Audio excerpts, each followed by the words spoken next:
दोस्तों, आज हम कहानी सुनने वाले हैं the land of saint and sinners की। सेंट एंड सिनर्स का मतलब होता है कुछ ऐसे लोग जो भगवान की कही हुई बातों को फॉलो करते हैं और कुछ ऐसे लोग जो उनकी बातों को फॉलो नहीं करते हैं। कहानी की शुरुआत एक दर्दनाक घटना से होती है। ये जगह है नॉर्दर्न आयरलैंड 1974। सड़क के किनारे एक कार खड़ी है जिसमें दो लोग हैं, जिनमें एक लड़की है। उसकी कार के पीछे एक और कार थी जिसमें दो और लोग बैठे हुए थे। लड़की उन्हें ऑर्डर देती है काम शुरू करने के लिए।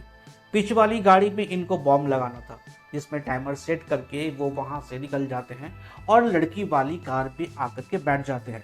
लेकिन उसी समय तीन छोटे छोटे स्कूल के बच्चे वहां से गुजर रहे थे। लड़की ने देखा कि वो बच्चे कहाँ से आ गए। वो उन्हें उस जगह से हटने के लिए कहती है, पर ऐसा हो नहीं पाता है और बॉम्ब फट जाता है, जिसमें वो सारे बच्चे मारे जाते हैं। इसके बाद ये लोग वहां से भागकर डोनेगल चले जाते हैं। डोनेगल जो कि आयरलैंड का ही एक स्टेट है, जो कि एक बॉर्डर एरिया है। इसके बाद हमारी मुलाकात होती है फिनबर और विंसेंट से। ये दोनों दोस्त हैं। फिनबर किताबें बेचता और पढ़ता है और विंसेंट एक पुलिस ऑफिसर है। दोनों अक्सर निशाने लगाने की शर्त लगाते थे, जिनमें फिनबर हमेशा जीतता था। विंसेंट को एक लेडी ने कंप्लेंट किया कि शहर का जो वेलकम साइन बोर्ड है उसे किसी ने तोड़ दिया। तो ये दोनों उस जगह पर जाकर के देखते हैं तो साइन बोर्ड पूरी तरह से टूटा पड़ा था। दोनों ने सोचा कि हो सकता है कि किसी पीने वाले ने इसे उड़ा दिया हो। विंसेंट कहता है कि मैं शाम तक उसे ढूंढ लूंगा। इसके बाद फिनबर अपने घर चला जाता है, जहां उसकी एक खूबसूरत पड़ोसन रहती है जिसका नाम रहता है रीटा। वो जाकर कुछ देर उससे फ्लर्ट करता है। रीटा भी उससे प्यार से बात करती है। रीटा से बात करने के बाद जब वो अपने घर की तरफ बढ़ता है तो देखता है कि उसकी कार में एक लिफाफा है जिसमें एक फोटो है, जिसमें एक इंसान के चेहरे को पेन से घेरा गया है। इसके बाद वो गाड़ी स्टार्ट करता है और वहां से चल देता है। वहां से वो एक क्लब में जाता है जहां वो इंसान आया हुआ था जिसकी फोटो उसके पास थी। वहां कुछ सेलिब्रेशन चल रहा था। ये सेलिब्रेशन खत्म होने के बाद फिनबर उस आदमी को उठा लेता है और अपनी कार के डिक्की में डाल करके एक सुनसान जगह पर लेके जाता है। पहले वो उससे एक गड्ढा खोदने के लिए कहता है, जो खोदने के बाद वो उसे मार देता है और उसी गड्ढे में दफना देता है और वहां एक पेड़ लगा देता है। ये काम करने के बाद वो रॉबर्ट के घर जाता है। रॉबर्ट वही है जो उसे इस तरह का काम देता था और उसे इसके अच्छे पैसे भी मिलते थे।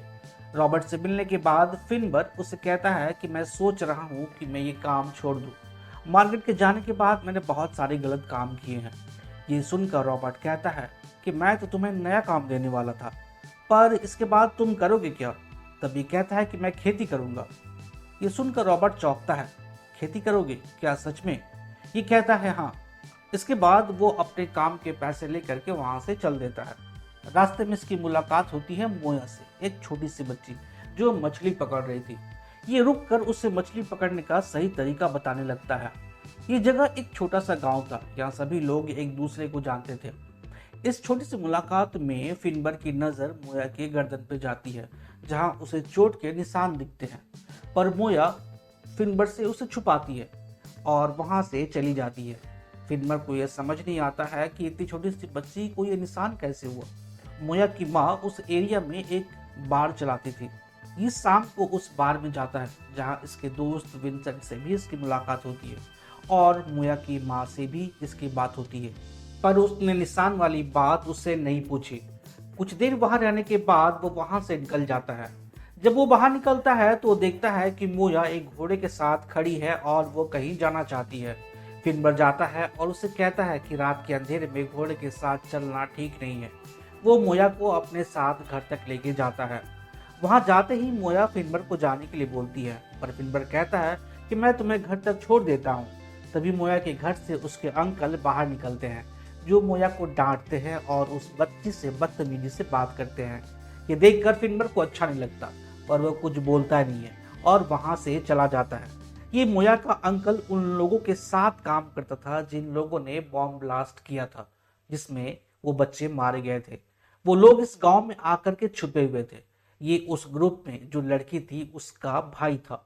वो लड़की सबसे खतरनाक थी। ये सबके लिए बाहर से खाना लेके जाता था। अगले दिन फिनबर फिर मोया के घर जाता है, कुछ खाना लेके, जो वो उसकी माँ को देता है। मोया बाहर चुपचाप बैठी हुई थी। ये जाकर उससे बात करता है कि मोया तुम कैसी हो? उसने देखा कि उसके कलाई में चोट के निशान है और वो अपना हाथ छुपा रही है और उसके हाथ में कुछ है। वो देखता है कि उसके हाथ में क्या है, तो उसे एक गोली मिलती है। वो पूछता है कि ये तुम्हें किसने दी, पर वो कुछ बोलती नहीं है। तब फिनबर कहता है कि मोया, कुछ ऐसा है जो तुम मुझे नहीं बता सकती हो। तभी उसका अंकल वहाँ आ जाता है, जिसे देखकर वो बच्ची डर के मारे अंदर चली जाती है। वो समझ जाता है कि इसने कुछ तो किया है। उस समय वो वहाँ से चला जाता है। वो सीधे रॉबर्ट के पास जाता है और उसे कहता है कि मैं इसे मारना चाहता हूँ। और रॉबर्ट उसे मना करता है, ये कहकर कि वो यहीं का है। अगर तुम कुछ ऐसा करते हो तो पुलिस तुम्हारे पीछे आ जाएगी और इसमें मैं भी मारा जाऊंगा। उसने कहा कि तुम पुलिस को बता दो, पर फिल्मर कहता है कि नहीं, वो बच्ची बहुत डरी हुई है, ये काम तो मुझे ही करना होगा। उसने वो गोली रॉबर्ट को दी जो उसे मोया से मिली थी। फिनबर उसके अंकल के बारे में पता करता है कि वो स्विमिंग के लिए समंदर जाता है, तो ये भी वहां जाता है। और जब वो सड़क रास्ते वापस जा रहा था तो फिनबर उसे लिफ्ट देता है, उससे बात करता है और उसे सिगरेट पिलाता है और फिर बंदूक दिखाने के बहाने उस पर हमला कर देता है और उसे बेहोश कर देता है और उसे अपने डिक्की में डाल देता है। और एक दूसरी जगह पर जाने के बाद जब वो अपनी डिक्की खोलता है तो वो फिनबर पर हमला कर देता है। उसके हाथ में एक चाकू था और वो भागने लगता है, पर फिनबर निशाना लगाता है और उसके पैर पे गोली मारता है और वो गिर जाता है। वो अपनी जिंदगी की भीख मांगने लगता है कि उसे छोड़ दो। उसने कहा कि मैंने क्या किया है। तब उसने कहा कि ये मोया के लिए है। फिर वो कहता है कि मैं यहाँ से चला जाऊंगा, पर फिनबर मारने के मूड में था। वो गोली चलाने के लिए जाता है तो उसकी गोली अटक जाती है। ये देखकर वो फिनबर पर फिर हमला करने के लिए जाता है कि तभी एक गोली पीछे से चलती है और जिसमें वो मारा जाता है। इसे रॉबर्ट ने भेजा था, केविन नाम था इसका, और ये रॉबर्ट के साथ काम करता था। फिर ये दोनों जाते हैं और उसकी लाश को दफना देते हैं। ये काम करने के बाद वो शाम में मिलते हैं, पर केविन और फिनबर में कुछ ज़्यादा पटता नहीं था। फिनबर एक वसूलों वाला आदमी था और केविन थोड़ा यंग था, तो उसके अपने विचार अलग थे। मोया के अंकल के गायब होने के बाद उसकी बहन डोरियन, जो कि उस बम ब्लास्ट में शामिल थी, वो परेशान हो जाती है क्योंकि उसका भाई एक दिन से गायब था और वो किसी पुलिस स्टेशन में भी नहीं था। वो समझ नहीं आ रहा था कि वो गायब कहाँ हो गया। उसके साथ बाकी जो दो लोग थे वो उस जगह को छोड़ना चाहते थे क्योंकि बम ब्लास्ट की न्यूज अब फैलने लगी थी और उन्हें डर था कि कहीं वो पकड़े ना जाए। पर डोरियन अपने भाई के बिना उस जगह को छोड़ने के लिए राजी नहीं थी। वो उसे खोजने के लिए मोया के घर जाती है और उसकी माँ से पूछती है, पर उसे उसके बारे में कुछ पता नहीं था। पर वो और मोया मन ही मन खुश होते हैं कि चलो वो गायब हो गया। इसके बाद डोरियन रॉबर्ट के पास चली जाती है और अपने भाई का पता पूछती है। रॉबर्ट पहले तो मना करता है कि वो उसे नहीं जानता, पर फिर वो लड़की गन निकाल लेती है क्योंकि उसे वो गोली मिल जाती है जिसे फिनबर ने उसके पास छोड़ा था।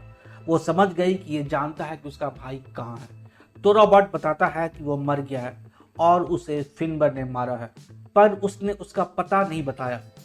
इस लड़की ने रॉबर्ट को गोली मार दी और उसके सारे पैसे निकाल लिया। गोली की आवाज सुनकर रॉबर्ट की वाइफ वहां आती है, पर उसे रूम में घुसने से पहले ही वो रोक देती है। डोरियन उसे अपना चेहरा नहीं दिखाती है, पर बताती है कि उसने रॉबर्ट को मार दिया है। ये कहकर वो वहां से चली जाती है। केविन फिनबर के पास जाता है और उसे कहता है कि रॉबर्ट को मार दिया गया है। ये सुनने के बाद दोनों रॉबर्ट के घर जाते हैं। उसकी वाइफ बताती है कि वो एक लड़की थी। इसके बाद फिनबर और केविन ने रॉबर्ट के घर पर रखे सारे कागजों को जला देता है क्योंकि वो कॉन्ट्रैक्ट किलिंग का काम करता था। वो करने के बाद फिनबर उनकी वाइफ को कहता है कि अब आप पुलिस को कॉल कर दीजिए। इधर डोरियन और उसके साथी फिनबर की तलाश करने लगते हैं। उसका एक साथी एक शॉप पर जाकर के पूछता है और ये कहता है कि ये उनका भतीजा है फिनबर का और वो उनका घर भूल गया है। फिनबर का जो दोस्त पुलिस में ऑफिसर था वो उस आदमी को देखता है जो फिनबर के बारे में पता कर रहा था, पर उसे लगा कि शायद ये सचमुच में उसका भतीजा हो। उन लोगों को उसके घर के बारे में पता चल जाता है। ये रात का वक्त था। ये लोग उसके घर के अंदर चले जाते हैं, पर फिनबर उस समय घर पर नहीं था। वो केविन के साथ बाहर था। केविन के साथ जब वो घर पर वापस आता है तो देखता है कि उसके घर में कुछ लोग आए हुए हैं। तो वो घर के अंदर नहीं जाता है बल्कि घर के बाहर एक ऊंची जगह पर छुप करके वो देखता है कि ये लोग क्या कर रहे हैं। वो लोग भी उसका इंतजार करने लगते हैं उसके घर पर। इंतजार करते करते सुबह हो जाती है। जब फिनबर घर नहीं आता तो वह गुस्से में जा करके उसके कार को तोड़ने लगती है। ये करते हुए फिनबर और केविन दूर से देख रहे थे। जब वो उसके कार को तोड़ रही थी तब उसकी आवाज सुन करके रीटा अपने घर से बाहर निकल जाती है और उसे गुस्से से देखने लगती है। ये जाकर के रीटा को कहती है कि तुम इस कमीने के पड़ोसन हो ना, अगर वो आए तो उससे बता देना। तब रीटा कहती है कि ठीक है, मैं बता दूंगी कि एक कमीनी आई थी। ये सुनकर डोरियन हंसती है और रीटा को एक जोर का मुक्का मारती है। रीटा वहीं गिर जाती है। फिर ये लोग चले जाते हैं। तब ये दोनों नीचे आते हैं और रीटा को उठा करके घर लेके जाते हैं। इसके बाद वो एक डॉक्टर को कॉल करते हैं ताकि वो रीटा को आकर के चेक कर सके। वहां से फिनबर केविन के घर चला जाता है क्योंकि अब उसका वहां रहना खतरनाक था। वहां उसने एक न्यूज़पेपर में उस बॉम्ब ब्लास्ट के बारे में पढ़ा जिसमें तीनों शामिल थे। अगले दिन उसके बारे में पता किया और उस जगह पर पहुंच गया जहां पर ये सब छुपे हुए थे। वहां उसने हथियार और बम देखा, पर वहां कोई था नहीं। वही सामने फुटबॉल का मैच चल रहा था।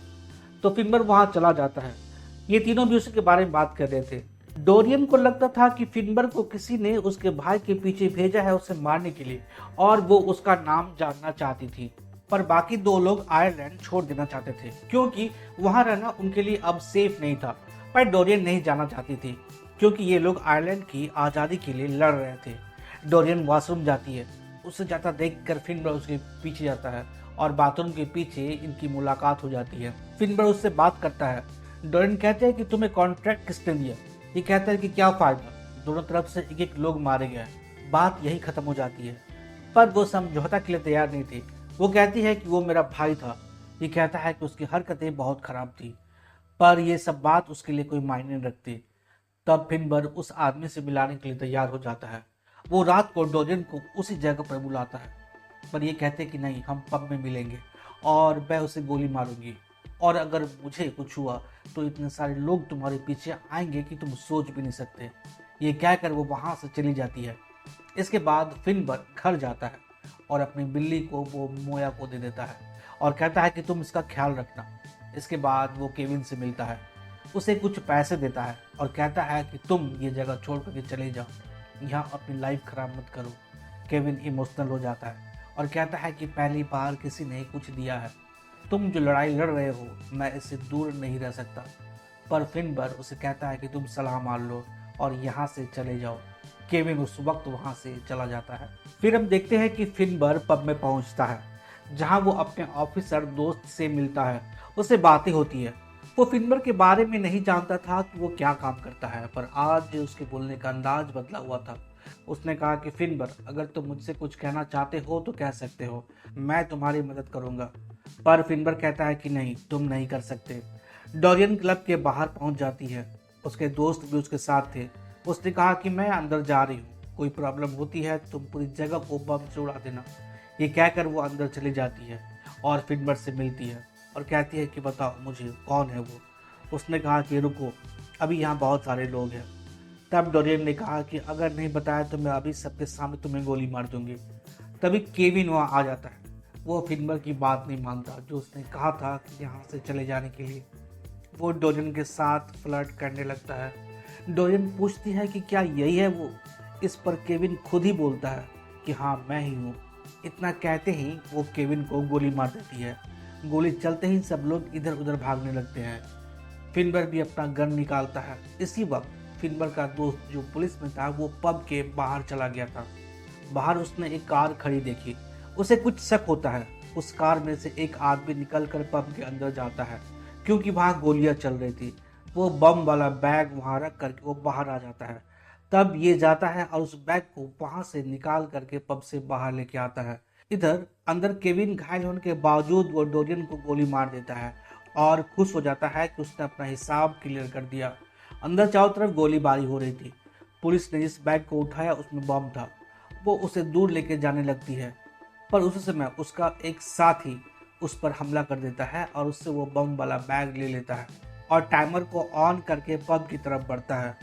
तब बम लगाने से पहले फिनबर उसे गोली मार देता है और वो खुद उस बम में उड़ जाता है। इस गोलीबारी में सभी लोग मारे जाते हैं। डोरियन घायल हो जाती है। बस फिनबर और उसका पुलिस दोस्त बच जाता है। घायल होने के बावजूद डोरियन वहाँ से निकल जाती है और भागने की कोशिश करती है, पर उसे शायद लगा कि अब वो मर जाएगी। तो वो चर्च की तरफ बढ़ती है।